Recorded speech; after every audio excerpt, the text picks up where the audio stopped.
Komisi Pemberantasan Korupsi di bawah pimpinan Komjen Pol Firly Bahuri akhir-akhir ini menjadi sorotan publik. Upaya Ketua KPK Firly Bahuri memaksa pengusutan kasus dugaan korupsi Formula E membuktikan kerisauan banyak kalangan ihwal rontoknya independensi lembaga antirasuah tersebut. Sejak dilemahkan lewat revisi undang-undang pada 2019 lalu, gejala bahwa KPK semakin terpolitisasi kian nyata. KPK di bawah kepemimpinan Firly Bahuri tidak saja lumpuh, tetapi juga menjadi arena politik. Bukti terbarunya, perseteruan Firly dan Kapolri Jenderal Listio Sigit Prabowo dalam pemberhentian Direktur Penyelidikan KPK Brigjen Pol Endar Priantoro.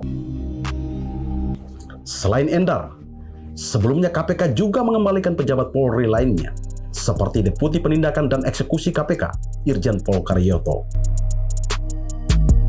Kasus Cicak versus Buaya sebelumnya terjadi pertama kali pada 2009 lalu. Saat itu, KPK mengusut keterlibatan perwira tinggi Polri Susno Duaji dalam kasus korupsi. Sementara itu, kasus Cicak versus Buaya Jilid 2 terjadi saat KPK menjerat calon Kapolri Komjen Budi Gunawan sebagai tersangka gratifikasi. Beredar kabar pengembalian dua pejabat Polri tersebut dilatar belakangi oleh kontroversi penanganan kasus dugaan korupsi Formula E yang dikaitkan dengan mantan Gubernur DKI Jakarta Anies Baswedan.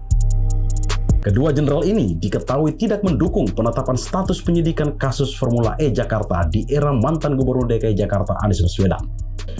KPK sudah meminta keterangan Anies pada September 2022 lalu.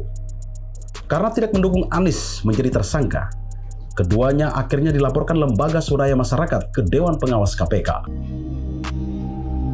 Sulit tidak mengaitkan LSM ini dengan siasat penyingkiran Karyoto dan Endar, mengingat Firly bersikukuh menyidik kasus dugaan korupsi Formula E tersebut. Dalam kasus Formula E ini, memang KPK bergerak cepat. Sikap ini patut diapresiasi jika KPK menemukan ada indikasi penyimpangan keuangan negara dalam penyelenggaraan balapan mobil listrik ini. Jika tidak, KPK tidak boleh memaksakan perkara, apalagi dengan mengabaikan prinsip profesionalitas dan imparsialitas. Perseteruan antara Ketua KPK dan Kapolri dalam pemberhentian Brigjen Endar hanya salah satu akibat dari pelemahan KPK.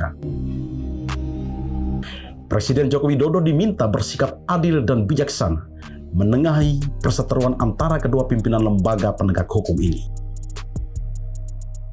Salam anti korupsi.